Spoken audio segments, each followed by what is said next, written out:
Hello, everybody. My name is Reagan Archibald, and the reason I do these videos and the reason we have this show is because a lot of people are unhealthy, and I don't want you to be one of them. I'm the founder of East West Health, which is an age reversal company that allows you to become unreasonably healthy in the shortest amount of time without sacrificing the most enjoyable parts of life. Your time is your most valuable resource that you have, and so I want to give you easy ways to stay healthy so that you make your next decade your best decade. And by the way, if you enjoy the show, please leave us a review and we will love you forever. And please enjoy the show. All right. Good morning and welcome to the Unreasonable Health Podcast. This is your host of the day, Cade Archibald, and I'm stoked about today's topic. We got a special guest on with us. Before I introduce him and jump in, just want to kind of talk about what we talked about on the Health Accelerator challenges yesterday and make sure we get our plug in there. So if you're not a part of our Health Accelerator community in those challenges, please go to acueastwest.com/hack. That's HAC.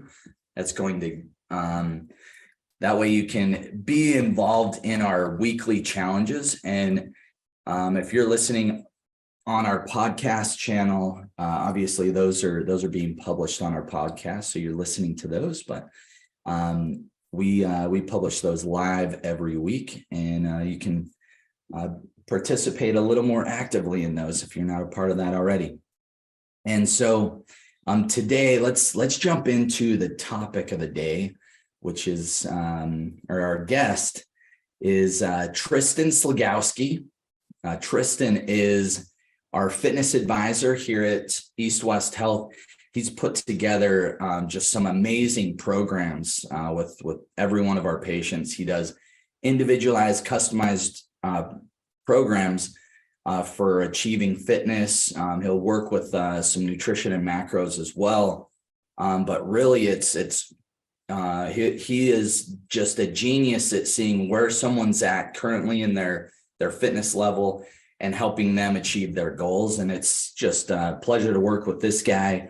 Welcome, Trysten Slagowski. How's it going, Trysten? Good, man. How are you? I appreciate you having me on today. Yeah, I'm excited to have you here. So I'm just curious, what got you into fitness? And you're a super fit guy, and you've just done amazing things with our patients. So how'd you get started there? Yeah. So it started actually I played sports all through high school and part of college, and I just, I love being around athletics, football specifically.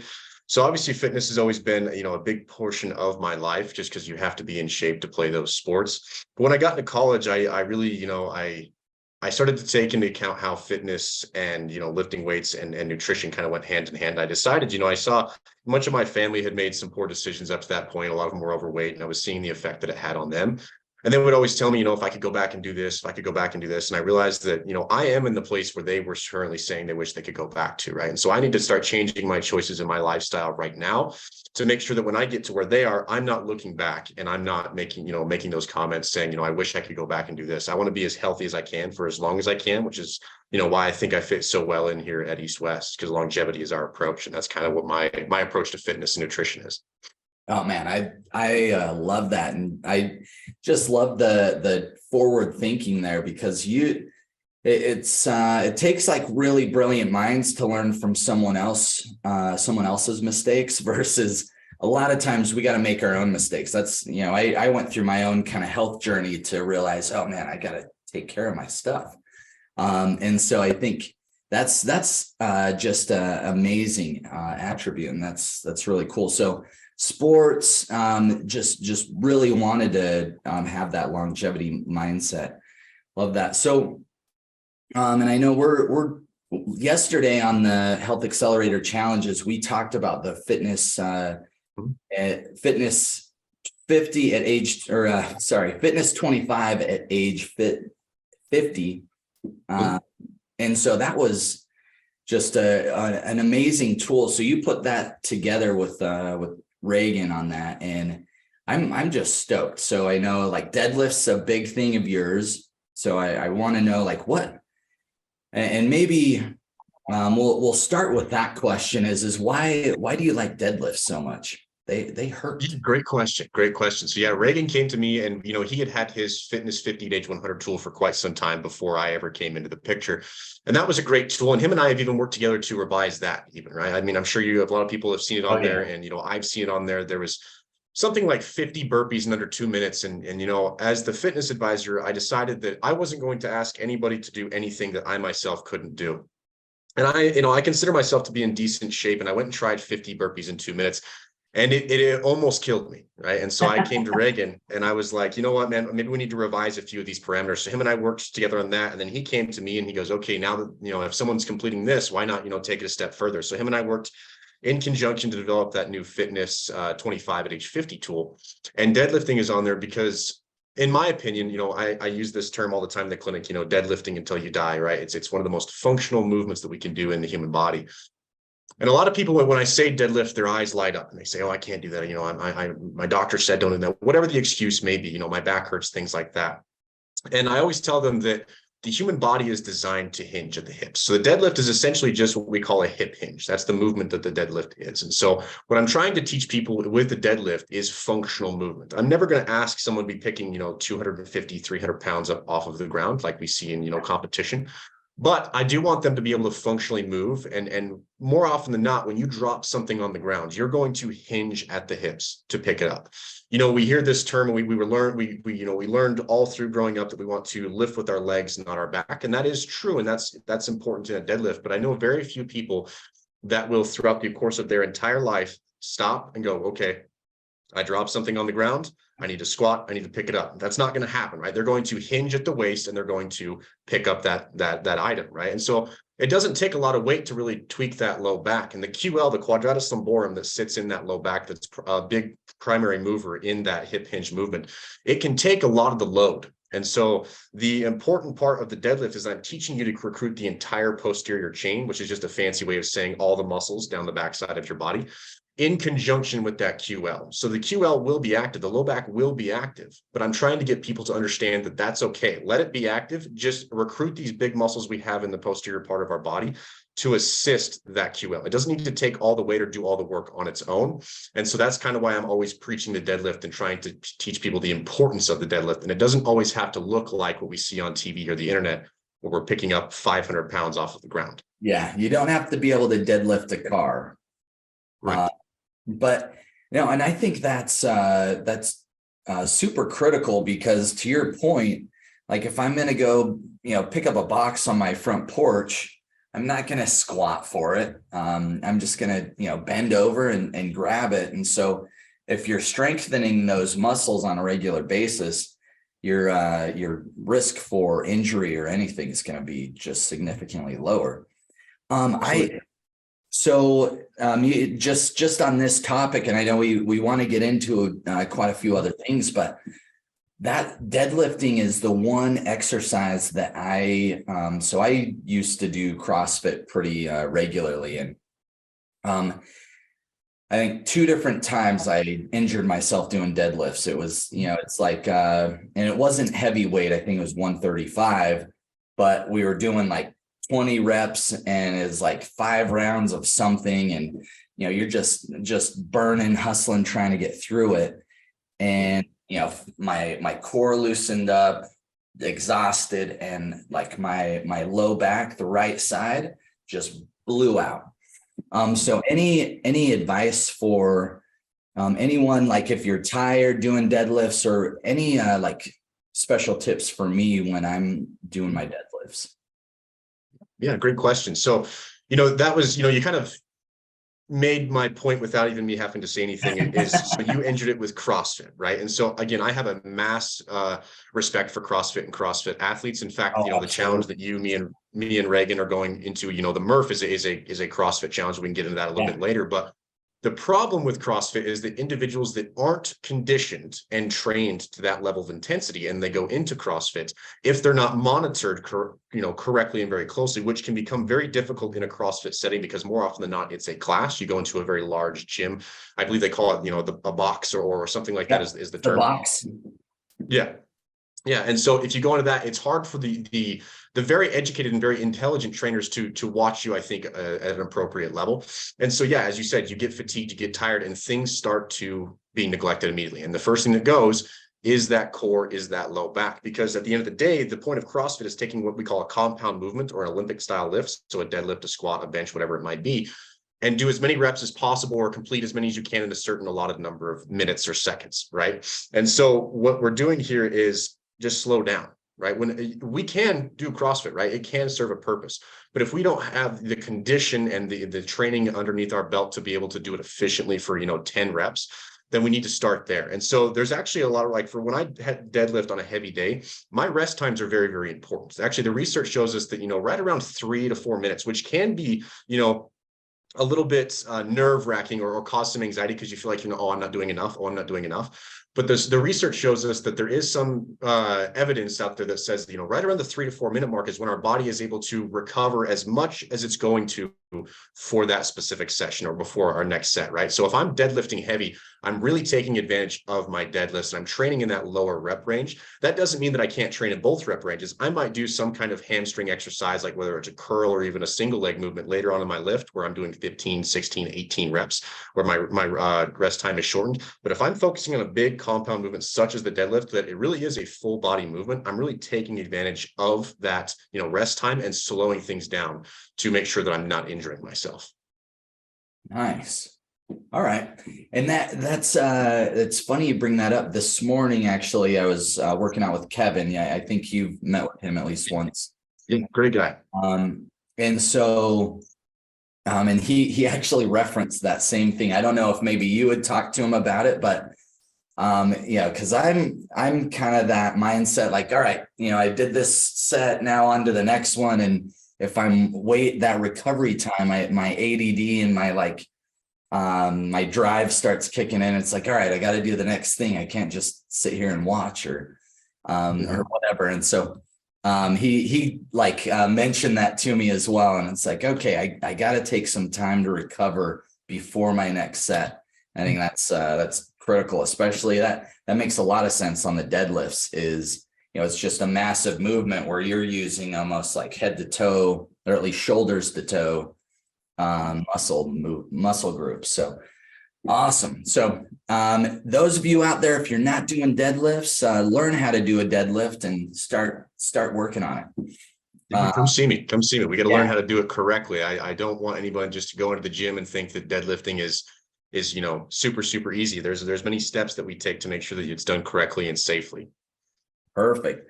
Yeah. So you can reach out to us if you're not part of the Accelerate Wellness community. Reach out to us, or if you are, make sure you're on Trysten's schedule for a fitness advisor session. All right. Well, I got a ton of different questions that I want to go over. So let's talk about kind of the benefits of exercise. So what are some of the benefits maybe versus cardio versus resistance training? Yeah, great question. So they're both very, very important. They both have their place. Now, my specialty does lie within strength training, but I also understand the importance of cardiovascular training for heart health and, cardiovascular health and things like that. But there's no replacement. Unfortunately, there's no pill, there's no injection, there's no program in the world that can take the benefits or place of the benefits of resistance training. If there was, Cade, unfortunately, I don't think I'd be working for you. I'd be retired on the beach somewhere, right? If I knew the secret to that. That's right. And so I start with weight training alone. So there was a study published out of the British Journal of Sports Medicine a couple of years ago that said that, they looked at, it was a longitudinal study, a meta-analysis of many, many different studies over the course of a long period of time. And basically what they saw was that weightlifting alone, and they had people self-report, so there is some, bias in there, but for the most part, they saw that people that did weight training alone, specifically in the older populations, had a 9 to 22% lower risk of dying of all-cause mortality, which basically means for any reason whatsoever, right? So all-cause mortality, kind of a big umbrella there. So basically dying. When you combine that with both cardio and weight training, that percentage jumps up from 41 to 47% lower risk of dying for all-cause mortality. So exercise in general, you see the importance of weight training, and weight training is very important, especially in older populations for things such as bone density, right? We see osteopenia, osteoporosis, things like that. those start to increase as we age, which then means, things like falls and things like that tend to be more detrimental to the overall health because the bones are breaking and therefore our recovery is then slowed. But if we combine both, we see a drastic increase in just overall longevity. Essentially, we're like we said, our last decade is our best decade. As Reagan always says, no death by surprise. Regular physical activity, both cardiovascular and weight training, is very, very important. I think one of the things that I run into most is that people consider cardio to be exercise, and that's the only form of exercise, right? And that's true. It's a very good form of exercise. I have a huge respect for, the people that can run for miles and miles and miles. I personally think that the runner's high is a myth. I've never experienced it a day in my life. However, I do get that same, right.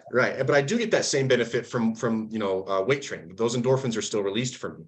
But my job here is to educate people on the importance of weight training. And oftentimes there's a bit of a stigma and they're scared. There's some fear behind, okay, I'm going to get hurt if I weight train. And that's not true. That's actually, on the contrary, that's going to be one of the biggest things you can do to prevent injury. Yeah. Does that make sense? Yeah, totally. I think that's a great way of looking at it. Cause similar to you, myself running, I've actually been practicing up from Murph. So I'm running a mile every time before my workout. And like this morning, it was brutal. Like I was like, hey, am I done yet? Like checking my watch constantly. Every quarter mile, I was like, oh, I still got a half mile left. But I'm trying to work up to, and it's getting easier and easier. And that's the beautiful thing about our bodies is, once you start working on something, but resistance training, increases bone density. Like you said, there's so many cool things. And then from an injury perspective, I think that's the biggest component is if you're doing it right. And that's why, we're going to tell you, meet with Trysten or find someone that's, personal trainer, personal fitness advisor can be amazing to just make sure you have the right form and you're not going to do things that maybe injure you. So what's your take on how often you should train or maybe any age limitations on weight training? What's your take on that? I got some young kids, so I'm ready to get them in the gym soon, hopefully. Yeah. So it's there. That's up for debate. There's a lot of conflicting research out there with regards to, the specific time of when to start. As with anything in science, there's always going to be conflicting research on both sides. One person says this, one person says this, right? But overall, the consensus is being that there isn't necessarily an age restriction. I don't put an age restriction, specifically in older populations as well. I've gotten this many times. I'm too old to be doing that. No, we're not. We're not too old to be doing that, right? Now, I started weight training, when I was like, 16, 17 years old. Now, you need to be careful, because you need to make sure you're supervised. And, oftentimes it's done under a strength conditioning specialist and your weight training teacher and things like that. Because yes, there's the growth plates that are forming and then you're still very, very, you're growing. But with regards to age, I don't often put a number on it. So it's hard to put a tangible number on when you should start or when you should stop, because you should never stop, right? The term that I always say, deadlift until you die, until your last day on earth, we're deadlifting, right?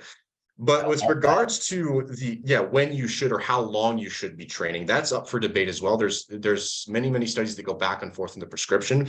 But overall, a current study out of the Missouri State Medical Association suggests between 2.5 and 5 hours per week of high-end moderate to vigorous exercise can provide maximal benefits. Now, there's a little caveat to that. When I say high-end moderate to vigorous, that means we need to be training at the appropriate intensity. 2.5 to 5 hours per week seems like a relatively small amount of time per week. And a lot of people will hear that, they'll take it and they'll run with it. They'll go get on the treadmill and walk for 30 minutes. And yes, they will hit that overall, 2.5 to 5 hours per week. However, it's not at the appropriate intensity. We need to be training at the appropriate intensity. Whereas you leave the gym going, okay, I know I worked my muscles. I felt like I did some actual work, because a lot of times I'll find that people will see that number. They go, oh, I can do that, which is great. I'm always advocating for some form of movement, but they'll take that number and they'll run with it. And then they kind of just settle in that, more, moderate to low end intensity. And that we're not going to see the same benefit or even close to the same benefit as if we were training in that higher end. Right. So how often, and I'll just get personal. How often do you work out? Like, are you daily? Or are you every other day? Yeah, great question. So what I do right now, I currently run a 6-day split. So I'm in the gym 6 to 7 days per week. And I've, split it up in different muscle groups based upon what the research is showing us. And, I won't bore you with all the specific science behind that, but essentially I'm exercising every single muscle group 2 times per week. And I'm also doing cardio, 2 times ish per week. I've upped that a little bit recently because again, of the Murph, and I've also implemented a ton more pull-ups because I feel that that's going to be the hardest portion of this overall thing is that pull-up portion. Yeah. And so I've started to do a lot more of that. But overall, I run 6 days per week, and then I also take an active recovery day. And so recovery is very, very important in exercise. We know this, and recovery is so many different things. But people tend to, I always use this phrase as well. There's no such thing as overtraining, just under recovery, right? And so if I'm going to be training it, so many days per week, or I'm going to be training at a high intensity, that's totally fine. Your body is very, very durable, and it's designed to do incredible things. But it also needs to be given the tools and the time to recover. And that starts with, sleep. As student athletes, there's this term, or there's this comparison often given that there's this big list of, substances that are banned. We cannot take these substances. And if we do, you cannot play. You're disqualified because they're considered a performance enhancing drug. If we could take, sleep, REM sleep, deep sleep, true, genuine sleep, put it in a pill form, give it to an athlete, it would be on that list, right? Because it's that important in recovery. That's actually genius. We're coming up with a new pill, Trysten. It's called sleep in a pill. And what that chemical is, it's got to have some dopamine, serotonin, some M. Yeah, it's got to have a bunch of things. Yeah. And so we start with the sleep, right? And so then, but we also want, research shows right around between, 48-ish hours or so in between, every major muscle group that we exercise. And so that's kind of how I've designed my 6-day split, but it doesn't have to necessarily be that. You just kind of want to follow that general rule of thumb. Whereas, okay, if I work out my chest, my triceps, my upper body on, say, Monday, I'm not going to do that again until roughly, middle of the day, end of the day on Wednesday, or whatever it might be, or full body, vice versa. Whereas I'm having adequate time. I'm not doing nothing, right? Active recovery. I can still be in the gym doing other things, opposing muscle groups, but I don't need to be doing that same muscle group every single day, because that is actually going to impede your progress more than it's going to help it. Yeah. So the minimum time you want to go is like 24 hours in between muscle groups. And so that's how you're able to get away with the 6-day split. So you just make sure, if you're working out, Monday is chest, you're not touching chest until the soonest would be Wednesday. Is that? Yeah, roughly, because I go at the end of the day, usually after work. And so that's the end of the day on Wednesday. It's roughly, 48-ish hours at that point. Yeah. So sorry, and I misquoted. I said 24 hours. It's actually 48 hours is how long you want to recover. Mm-hmm. It sounds like I got to step it up. I'm just doing like once a week muscle group. So I can definitely ramp it up and do a couple more muscle groups, because I'm similar. I'm doing 5 days in the gym, and then I like Saturdays, Sundays, I'll just do something unique. But my goal this year has been 7 days a week. I'm doing some kind of exercise movement. So awesome. That's great. So hopefully you guys are getting some good stuff out of this. And I know, and I talked about this on the last podcast, but wherever you're at, like listening to Trysten, this may be a little intimidating if you're not someone that's, going to the gym regularly or working out and exercising or weightlifting. But that's the beautiful thing, is like the best time to start was probably 20 years ago, depending on your age, but you can always start right now, today, and just start moving and doing some exercises. And what's amazing about our bodies is like how they advance. Like just, I started hitting the gym really hard beginning of this year with Kevin, when he kind of started in the program, and he's like, all right, we got to go hit the gym, and we're going to get shredded for summer. And so we've been working on that, and it's awesome to just see the progress of, all the different muscle movements where, I was doing small amounts of weight on certain movements, and now, that's doubling and tripling in some cases. And so it's exciting how our bodies work. And so just to all those listeners out there, depending on where you're at, just start moving, start getting some weights involved in your workouts. All right. So want to talk a little bit about, you touched on some recovery things. Sleep is a big thing. What about protein? What do you think about protein, and why is that important? Yeah. So protein is the foundation of building muscle, right? So the building blocks of protein is amino acids, right? And protein is the building block of muscle cells, of muscle tissue. So in the gym, there's this common misconception that I see a lot of people tend to believe is that when we go in the gym, we're getting bigger, we're getting stronger. Now, that is true, but it's also not true at the same time. We don't get bigger necessarily. We don't necessarily get stronger in the gym. We actually tear things down and do the damage in the gym. Our recovery is when we actually make those adaptations and when the muscle repairs and we actually get bigger, get stronger, et cetera, right? And so protein is one of the foundational things in recovery and having adequate protein. And most of the time, people don't generally get enough protein. Now, at East West, we typically recommend, I tend to recommend between 0.8 and 1.0 grams per pound of body weight. Now, if we're really overweight and we're trying to lose weight, we want to shoot for, that 0.8 to 1.0 grams per pound of ideal body weight, of what your goal weight might be. Now, that might seem daunting. So for me, I consume 215, 220 grams of protein per day, right? And that can seem like a lot, especially if you've not consumed a ton beforehand. And so what I do with a lot of people is that, yes, we throw out this big protein number. And the issue that I've run into with a lot of people is they go, I can't get this much protein in. I don't know how you do this, right? And so what I've started doing is, yes, it's very overwhelming because not only is protein's main role providing you with the tools necessary to rebuild the muscle and get stronger and so forth, one of its other roles is also satiety, which is just a fancy word for saying keeping you full for longer. So it makes sense, right? If you weren't used to consuming that amount of protein, and then I put a ton of protein on your plate or asked you to consume a ton of protein in one day, you're full all the time, Oh, right? yeah. It's hard.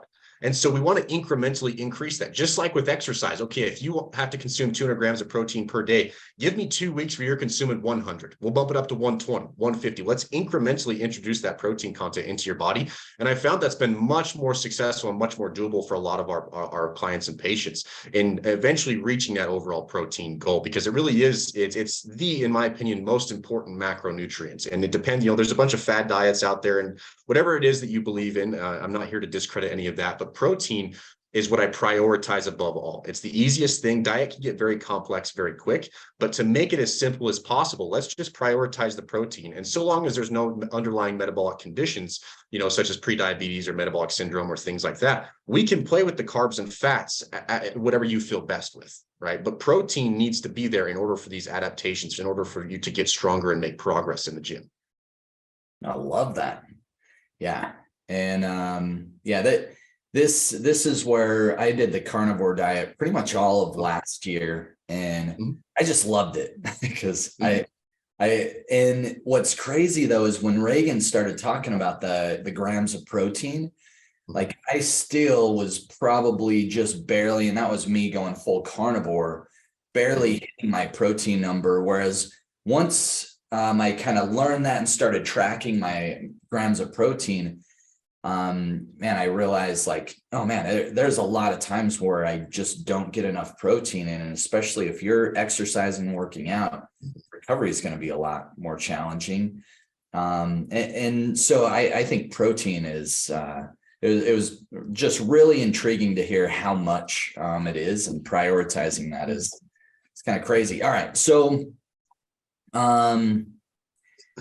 let me jump into kind of let's talk a little bit more on the recovery side, and just, you talked a little bit about sleep is one of the tools, but any tips that you have for the audience on, how they can improve their recovery? Yeah, for sure. So like I said before, sleep, is going to be foundational, and sleep can be impacted by so many different things, because again, cortisol can also impact our ability to recover. Now, cortisol is important, right? We do need that cortisol for that fight or flight response, right? It is important in many instances. However, a lot of people, they kind of get stuck in that chronic state, right? That chronic fight or flight state, which is something that we combat here frequently at East West. And so finding ways to work with your stress management, that comes from working with our health coaches. Andy and Jenny are great at teaching you those breathing techniques, and things like that, to where you're able to manage that stress.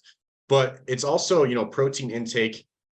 And, one thing that's often overlooked is your flexibility and your mobility. I spend a lot of time, this is something that I've had to work on myself, is, when I first got, it really started to take it seriously in college, I was just, more is better, more is better, 2 times a day in the gym. I was burning out, right? And that was because I wasn't recovering. I wasn't giving my body the tools they need to recover. And so on my active recovery days, I'm doing things, I'm using the biohacking tools, the boots and all the tools that we have available here at East West that are fantastic for recovery. And I'm also doing, stretching, mobility work for my hips, specifically the hips lock up. That can affect your deadlift, that can affect your squat, things like that. I found that people that tend to be taller, like myself, super tight hamstrings, we got to work through those.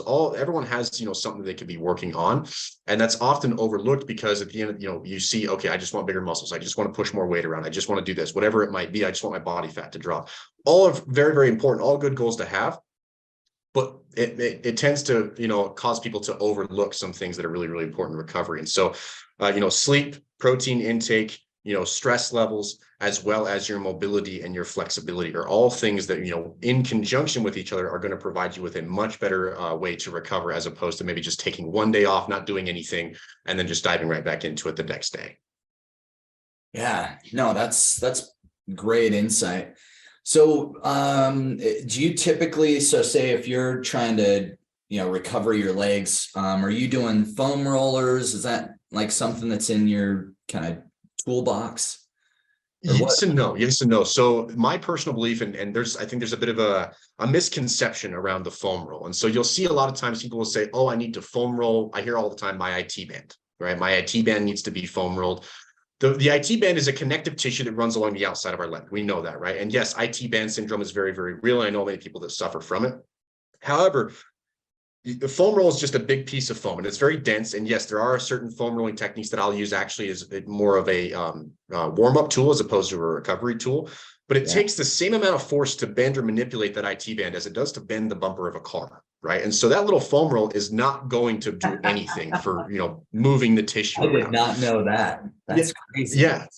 Yeah. And so I don't use it so much as a recovery tool. I will on occasion because you can get into little tiny spots and hit what we, the densities there in the muscle. But breaking up scar tissue and things like that, the foam roll just isn't going to do that. I mean, breaking up scar tissue is something that needs to be done usually under anesthesia. We'll see manipulation under anesthesia, like breaking up that scar tissue, right? And so I won't use it so much as a recovery tool as I will a warm-up tool where I'm priming the muscles. And there's a few people out there that, even if you're listening, that I've taken through my foam roll technique and my foam roll routine. And it doesn't feel great, but it's very, very quick, right? Because foam roll, also people hang out on a foam roll for, 35, 40 seconds, a minute, things like that. And if that feels great for you, that's fine. But I like to do it very quick. 10 seconds this, 10 seconds this, 10 seconds this, and then we're done. Because if not, we kind of risk bruising because we're really trying to focus on soft tissue, the muscle, right? We don't want to do a foam getting them warmed up pretty much.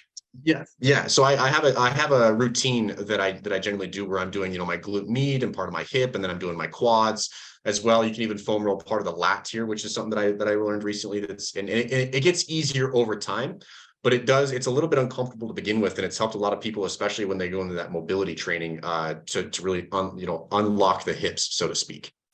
Love that. All right, I need to learn your 10-second foam roll pre-workout. I don't spend that much time on it, but I like to roll out before I jump into things. So that's awesome. Great. So let's talk a little bit about our upcoming challenge that we're going through. So we're talking about Murph ultimately is what we got coming up Memorial Day. Yeah. So the Murph I've talked about a little bit with patients that I'm working here in the clinic. The Murph is done. There was a guy in the Navy SEALs, and I don't know if any of you have seen the movie Lone Survivor. That's who it's based on. It's with Mark Wahlberg. It came out a couple of years ago. Great film. It's about an Operation Red Wing, which was done in 2006, I believe. And that platoon, they were killed in action, most of them, other than Marcus Luttrell, who's Mark Wahlberg's character in the movie. But their leader was Mike Murphy, and he was known to be in very, very good physical condition all the time. And so he would do this Murph, right? It was nicknamed the Murph every single day. That was his thing, right? I did not know that he did that every day. I knew it was named after him. I didn't know the story behind it. Every single day. That's intense. Yeah. And so essentially what it is that you put a 20-pound weighted vest on and you run 1 mile. It's 100 pull-ups, 200 push-ups, 300 squats, and then you finish with one more mile, all while keeping that 20-pound weighted vest on the entire time. So it's a very CrossFit type based movement. And it's done on Memorial Day in his memory. So it's a very, viral thing. You'll see a lot of people do it all over the world. A lot of celebrities do it. And so, yeah, I challenged Reagan to it. And then we got you involved as well.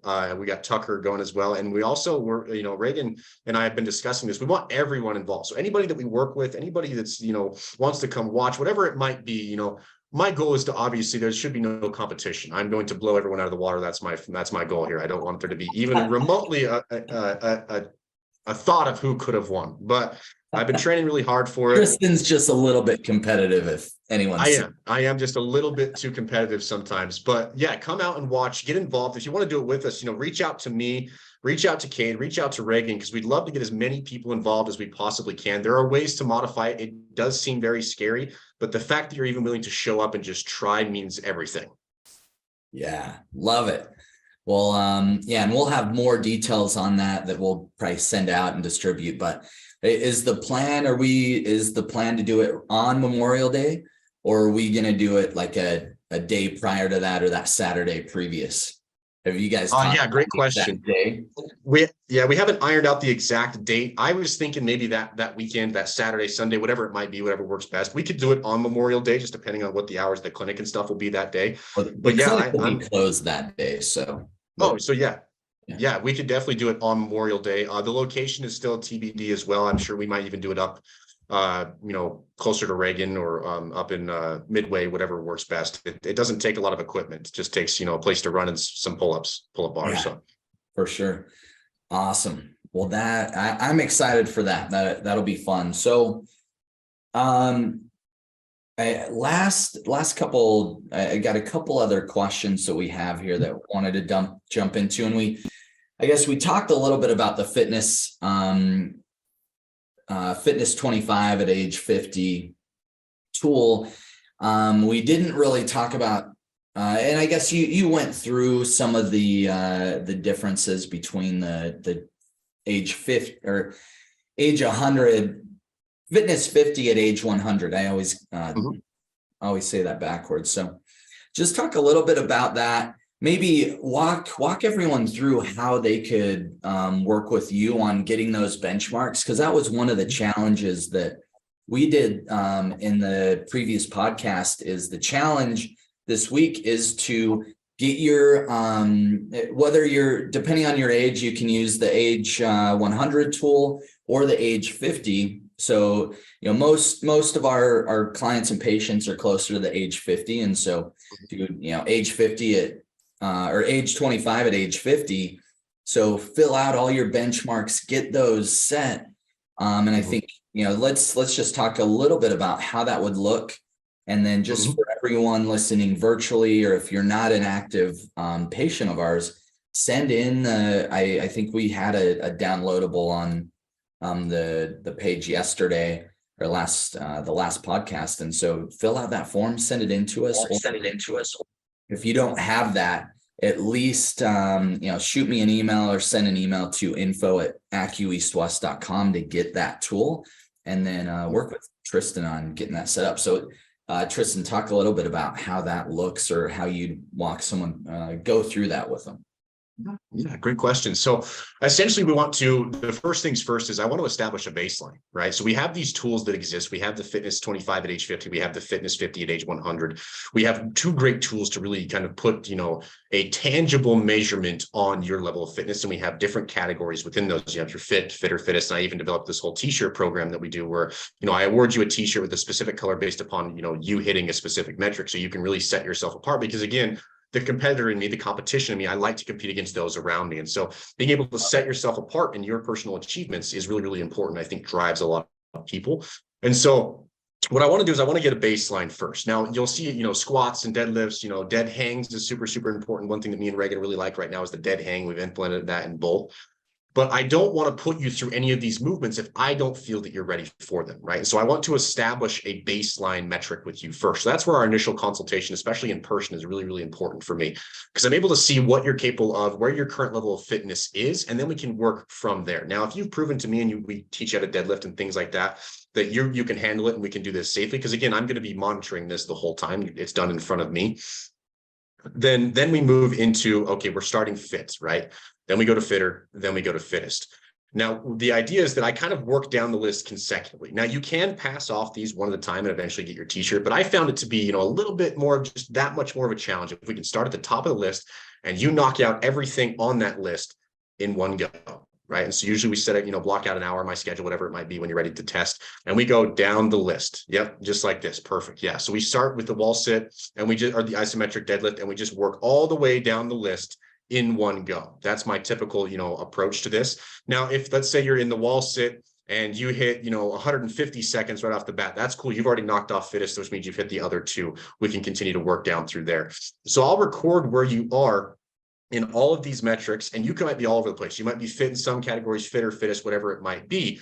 But it's the first to complete the overall first category. Then you get that t-shirt. And then I keep track of this. So that way, when we test again, I think, okay, you've already done this. You're capable of doing this. This is what we need to work on. This tells me, okay, my dead hang was horrible. I got, 5 seconds and then I dropped, right? I need to know we need to be doing more dead hanging when, in your program or when you come in and see me to address those specific weaknesses. And then we retest. I like to give it time because the time, the name of the game with fitness is time. Things take time. Muscle building, those physiological adaptations take time and consistency. So I like to do it, give it 1 to 2 months in between tests to really make sure that we're working hard enough and allowing enough time for those adaptations to occur so that we can be as successful as we possibly can going forward. Love it. All right. So you guys can all get some really cool shirts. I think it says deadlift till you die on it. And then it's got the fitter, fittest. So earn your t-shirt, go through the fitness challenge. So it's the fitness 25 at age 50, or if you're, in that kind of 80 to 100 age range, we do fitness 100 at age, age 50 at fitness 100, yeah. Fitness 100 at age wow. Don't quit your day job, Cade. Completely I better quit my podcast job apparently because I can't even anyway, so you guys get the point. So fill this out. Now I had some questions on this because this is a new tool that you guys just developed. So on the equipment-based metrics, so you're doing dumbbell bench press, barbell back squat, and then trap bar deadlift. So is the goal here, these boxes, we just fill in whatever, you kind of put those metrics based on the person's, their demographics ultimately. Yeah. So this is something that I added to this because when it comes to these compound movements, so I like the dumbbell bench press. I do barbell bench press myself. I think it has a great place, but I chose, for example, the dumbbell because you can move and I can tweak your form, and the shoulder can move a little bit more freely through its range of motion with the dumbbell as opposed to a barbell. And when we're getting people introduced to fitness, I think that's the best way we can set them up for success while still also challenging them. But yeah, I chose all of these to add to this because I feel like it's really important is, yes, you can give me all these. These are all pretty generic movements that we do across the board, and they're all very, very challenging. I mean, holding a plank for 5 minutes is no joke. It'll be the longest 5 minutes of your life, right? Yeah. But also to take it that much further and see where you compare to individuals within your specific age or gender or whatever it might be is why I added these down here at the end, because there are different metrics and different what we consider, your, relative strength is what it's called, which is how you compare to individuals, your age group and so on and so forth. And so we're, and I don't remember the specific parameters off the top of my head, but there are different parameters. And that's why I included this one here so that, I can measure you against, okay, let's say someone's 50-year-old. This is what other people at 50-year-olds are doing. You either vastly exceeded that, or we have some work to be done, right? We want to work towards this goal. So it's a great way to, again, set a baseline and provide a path or a new goal to be working towards. And so that's why I put that down there at the end. Awesome. Love that. Real quick, last question. I wanted to talk a little bit on grip strength and the dead hang, because I think that's something that's really critical and probably overlooked in a lot of cases. I know that's something I've overlooked for years. And then, when we started doing this challenge, my eyes were open. So talk to everyone a little bit about the importance there. Yeah. So the dead hang is phenomenal. And the great thing about it is that it requires very minimal equipment. And honestly, It doesn't require a ton of, now it's going to be challenging, but it doesn't require a ton of cardiovascular endurance because it's a very, very simple movement or lack of movement, actually, for a lack of, or for a better term there. So the dead hang, for those that don't know, is essentially I'm going to put you on a bar, and I'd like to go with the neutral grip typically, which is where I'm putting my hand here in this neutral position as opposed to where I'm in a pronated grip here. I go in a neutral position and I simply have you hang under gravity at your own body weight for as long as we can. Now, research shows us that, you know, right now the standard, right, that they've set is 90 seconds for females and 2 minutes for males. Now, that doesn't mean we can't vastly surpass that, which is why it's a little bit longer on our fitness 25 at age 50. But just being able to hang there is great for both grip strength and also shoulder stability. And I like to hit on both of those because shoulder stability is very, very important. There's a big difference between stability and strength. I can be strong and push something over my head, right? But that I can also be unstable, which means my risk for injury is greatly, increased. And so it's great for shoulder stability because it requires, things like the rotator cuff and the labrum and different muscles that would sit within the shoulder to stabilize you through that shoulder without actually putting you through a full range of motion. It's called an isometric or a quasi-isometric because you do have to move it above your head. Next, it works with the grip strength. And there's emerging research out there that supports there's a link between longevity, so living longer, and grip strength. We don't necessarily know exactly what that is yet, but we do know that there is a correlation between the two. The research is showing us that there is an uptick in those that have a stronger grip strength and those and living longer than those that don't at all. And those can be, the research out there is saying that it might be things like, grip strength can be directly correlated to overall strength. So those that can grip things, have a higher grip strength. And there are ways to actually tangibly measure the grip strength through a hand grip test. But those that have a higher, say, number in grip strength tend to have overall more strength, which then correlates to being more physically active, which then correlates to being, in better shape and living longer. Yeah.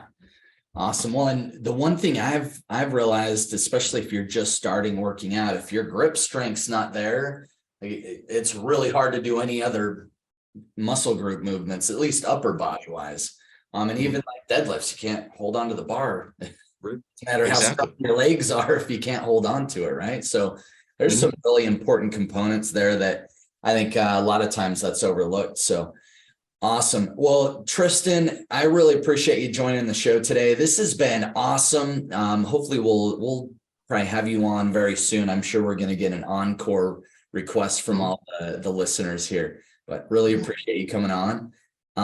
What for like just last piece of advice, anything, generalized or more specific that maybe we didn't cover? Is there anything you want to leave the audience with before we jump off?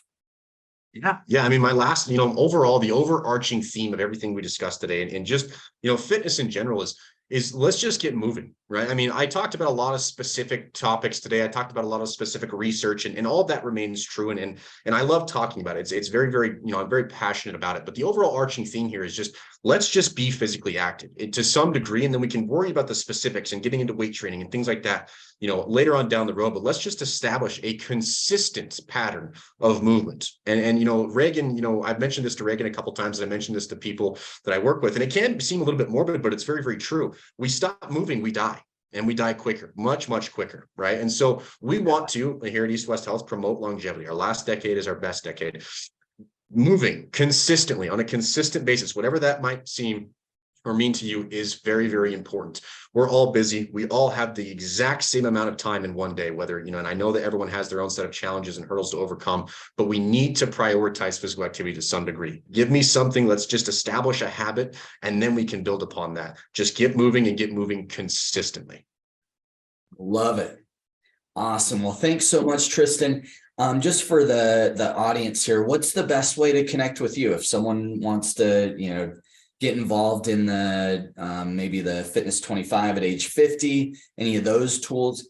Would it be safe for them to just email the general clinic, or do you have a personally, like your direct email that you'd want to share? Not that we want to bombard your inbox, but if someone has a specific question for you. Absolutely. So you can always get in touch with me, by calling the clinic or you're emailing that info, and they'll get you in touch with me as quickly as possible. But if you want to just directly get in contact with me, it's all lowercase, it's Trysten acueastwest.com, and that'll be my direct email. And I'll get to your questions. If you have any questions, I try to answer them and be on top of my email as often as I possibly can. And yeah, Cade put those in the chat for you guys. Awesome. Thanks so much, Trysten. Have an awesome day. See everybody. Yeah, thank you. See everybody next time. Have a great day.